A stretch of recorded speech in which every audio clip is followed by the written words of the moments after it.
Assalamualaikum warahmatullahi wabarakatuh. Perkenalkan, kami dari kelompok 3 kelas 11 MIPA 6 akan mempresentasikan hasil kerja kelompok kami.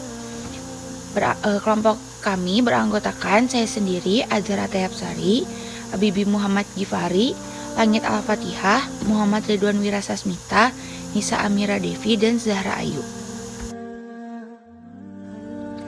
Biografi Muhammad Abduh. Muhammad bin Abduh bin Hasan Khairullah lahir pada tahun 1849 dan wafat pada tahun 1905. Muhammad Abduh adalah seorang pemikir muslim dari Mesir dan salah satu pendiri tokoh modernisme Islam.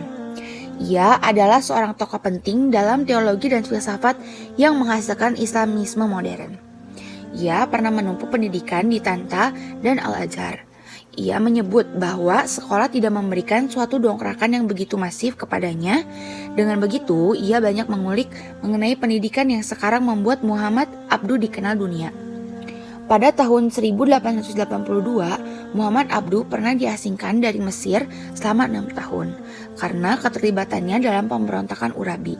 Tetapi ia tetap mengembangkan sistem pendidikan Islam dan bersama Al-Faghani menerbitkan jurnal Islam The Firmus Bond.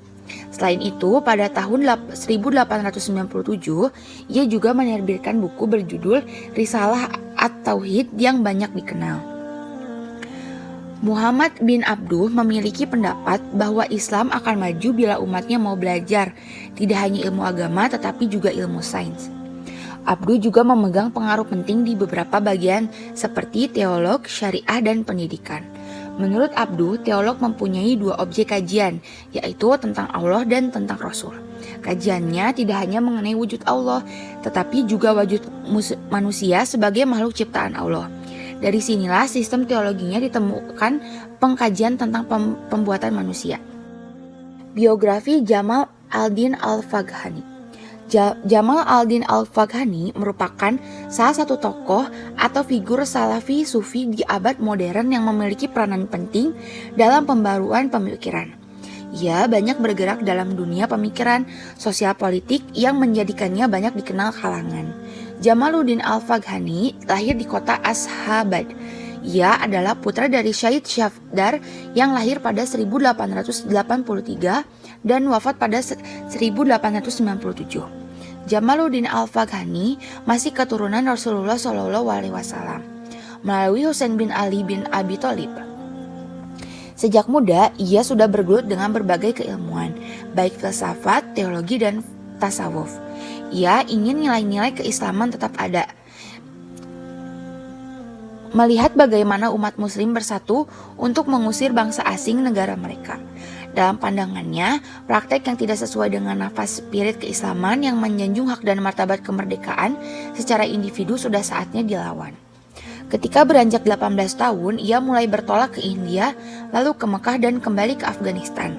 Jamaluddin pernah diangkat menjadi Perdana Menteri, namun hal itu tidak berlangsung lama karena campur tangan Inggris dalam urusan politik di Afghanistan. Jamaluddin memilih bertolak kembali ke India dan Mekah pada tahun 1869 demi menghindari pengaruh buruk yang mungkin menimpanya. Karya Muhammad Abduh. Yang pertama ada Risalah Al-Waridat, ditulis pada tahun 1874. Yang kedua ada Hasyiyah Al-Ashar Al-Dawani Al-Aqaid Al-Adudiyah, ditulis pada tahun 1876. Yang ketiga ada Naj Al-Balaghah, ditulis pada tahun 1885. Yang keempat ada Al-Rad Al-Dariyin, ditulis pada tahun 1886.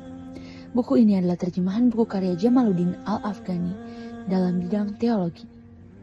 Yang kelima ada Syarh Kitab Al-Basyair Al-Nashraniyah fi Al-Ilmil Mantiq, ditulis pada tahun 1888. Yang keenam ada Maqamat Badi'uzzaman Al-Hamadani, ditulis pada tahun 1889. Yang ketujuh, Takrir fi Ishlah Al-Hakimi Al-Syariah, ditulis pada tahun 1900. Yang kedelapan ada Al-Islam wa Al-Nasyaraniyah Ma'ab Al-Ilm wa Al-Madaniyah, ditulis pada tahun 1903. Yang kesembilan, Risalah Al-Tauhid ditulis pada tahun 1897. Dan yang terakhir, ada Tafsir Al-Nar. Karya Jamaluddin Al-Afghani. Yang pertama, Al-Urwa Al-Wuska atau Ikatan yang Kuat. Yang kedua ada Makidah Asy-Syarqiyah atau tipe muslihat orientalis. Yang ketiga ada Dia Al-Kafikain atau hilangnya timur dan barat. Yang keempat ada Ar-Rodu ala Al-Dahriyin atau menolak kaum mutualisme. Yang kelima ada Risalah fi Ar-Rad ala Al-Masihiyah atau risalah untuk menjawab golongan Kristen.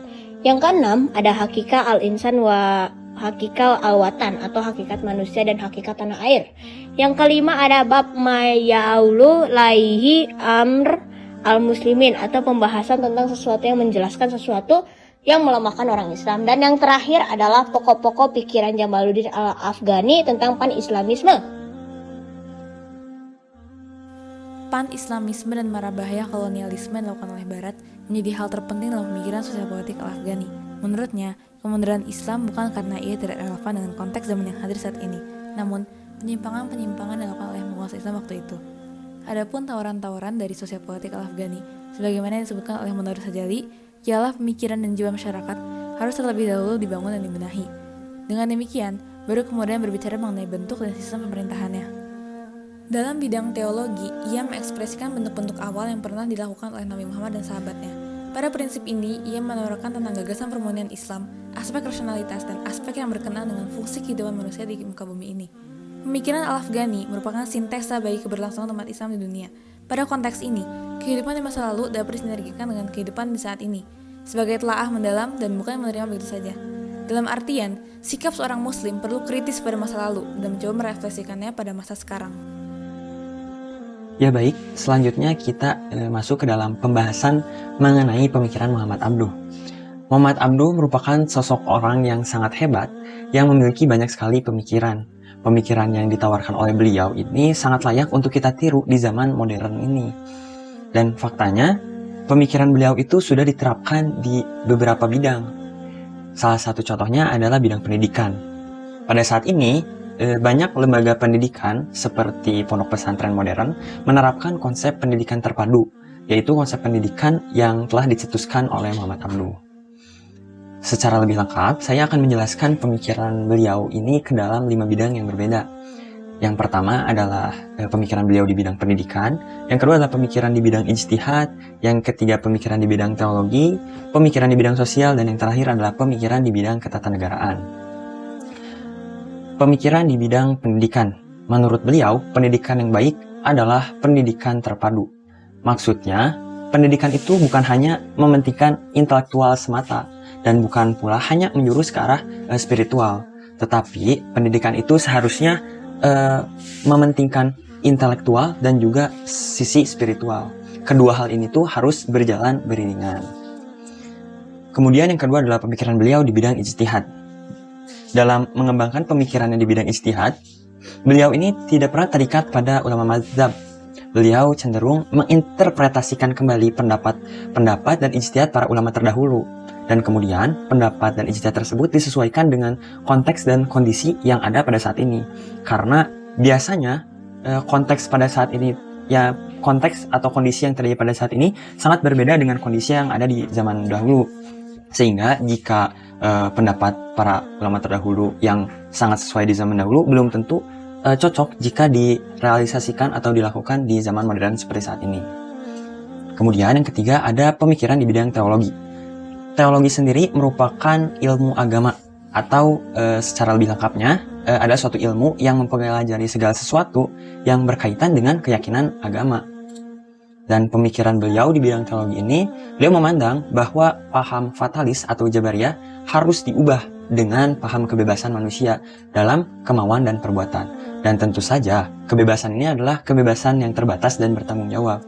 Sehingga konteks maksud dari kebebasan ini tidak masuk ke arah negatif seperti paham liberalisme yang ada pada saat ini. Kemudian yang keempat ada pemikiran di bidang sosial. Di bidang sosial ini beliau menekankan arti penting dari persatuan, karena Sesungguhnya setiap muslim itu adalah saudara, oleh karena itu nilai persatuan harus kita jaga dengan baik. Dan kemudian yang terakhir adalah pemikiran beliau di bidang ketatanegaraan. Di bidang ketatanegaraan, beliau berpandangan bahwa kekuasaan negara itu harus dibatasi sehingga tidak terjadinya tidak bersifat sewenang-wenang. Dan benar, pemikiran kekuasaan negara yang harus dibatasi ini saat ini kita terapkan di negara Indonesia, ada pada konstitusi negara Indonesia ini, di mana kekuasaan negara kita batasi. Slide selanjutnya adalah penanaman nilai dari Muhammad Abduh bagi kehidupan bermasyarakat saat ini. Ada 3 poin yang diambil, yaitu bidang pendidikan, ketatanegaraan, dan bidang ijtihad. Yang pertama adalah bidang pendidikan, di mana pada era saat ini keselarasan antara intelektual dan spiritual harus lebih diperhatikan, karena banyaknya pengaruh luar yang hanya memperhatikan satu sisi saja. Pengaruh luar dalam dalam PowerPoint ini artinya bisa dalam bentuk globalisasi yang tidak difilter siapa yang masuk dan apa pengaruhnya bagi masyarakat. Lalu memperhatikan satu sisi saja ini maksudnya beberapa sekolah ada yang hanya mempentingkan kualitas intelektual dari muridnya saja dan tidak menghitung kualitas spiritual dari murid tersebut. Lalu yang kedua ada bidang ketatanegaraan, di mana Indonesia sebagai negara demokrasi dengan dasar negaranya yaitu Pancasila sudah jelas memberi batasan kekuasaan bagi pemimpinnya. Dalam Pancasila juga sudah disebutkan 5 sila yang mendasari cara masyarakat hidup di negara Indonesia, dengan sila pertama ketuhanan yang Maha Esa, yang paling utama dengan sila terakhirnya yaitu keadilan sosial bagi seluruh rakyat Indonesia, yang dimana kita harus memperhatikan keadaan masyarakat Indonesia terutama bagi pemimpin negara. Lalu yang ketiga ada bidang ijtihad, yaitu bagaimana dalam menggali ilmu kita dapat mengembangkan kembali ilmu yang kita dapatkan di sekolah menggunakan sumber-sumber lain. Sumber lain ini bisa dari berbagai macam tempat, apalagi dalam era modern saat ini, di mana kita bisa mengakses informasi melewati internet. Jadi kita bisa mendapat sumber lain itu melewati internet, bahkan lewat bimbingan belajar online ataupun offline. Selanjutnya ada penanaman nilai dari Jamaluddin Al-Afghani untuk kehidupan sehari-hari. Ada 2 poin penting dalam pemikirannya yang dapat dikaji untuk kita gunakan dalam kehidupan sehari-hari, yaitu dalam bidang politik sosial dan dalam bidang teologi. Dalam bidang politik sosial, dikatakan bahwa pada masa itu keegoisan sangat merajalela, terutama pada para pemimpin Islam yang tidak ingin kehilangan jabatannya. Dan bahkan keegoisan tersebut membuat masyarakat yang tiap mereka pimpin menjadi sengsara. Dan tentunya hal tersebut tidak bisa kita contoh. Oleh karena itu, untuk melawan rasa keegoisan, kita harus menanamkan rasa peduli dalam diri kita. Rasa peduli ini tentunya sangat bermanfaat bagi kita maupun orang-orang di sekitar kita, terutama pada masa sekarang di mana orang-orang membutuhkan satu sama lain untuk melewati masa pandemi saat ini. Lalu setelah bidang politik sosial ada juga bidang teologi. Dalam bidang teologi ini ada 3 poin penting yang kita lihat. Yang pertama itu bagaimana sebagai makhluk yang memiliki sifat spiritual, tentunya manusia harus memanfaatkan sifat tersebut. Sifat spiritual tersebut dapat ditingkatkan dengan cara menimba ilmu akhirat, dengan melakukan sholat 5 waktu, mengaji, zikir dan sebagainya. Dan hal tersebut itu tentunya akan membuat kita menjadi makhluk yang taat kepada Allah Subhanahu wa taala. Lalu poin kedua adalah dalam konflik antar kelompok maupun antar individu, kita harus belajar untuk mencari benang merah dari permasalahan tersebut. Dan menemukan benang merah tersebut akan menyelesaikan sebuah konflik dan mempererat tali silaturahmi antar kelompok maupun antar individu tersebut. Lalu yang ketiga, bahwa kehidupan di dunia ini sangatlah singkat dan menjadi kunci penentu kehidupan kita di alam selanjutnya, yaitu akhirat. Jadi kita tidak boleh terlarut dalam kehidupan di dunia yang singkat dan melupakan bahwa kehidupan kita sesungguhnya akan mulai saat kita ada di akhirat. Sekian presentasi yang dapat kami sampaikan. Semoga apa yang disampaikan menjadi manfaat. Terima kasih. Wassalamualaikum warahmatullahi wabarakatuh.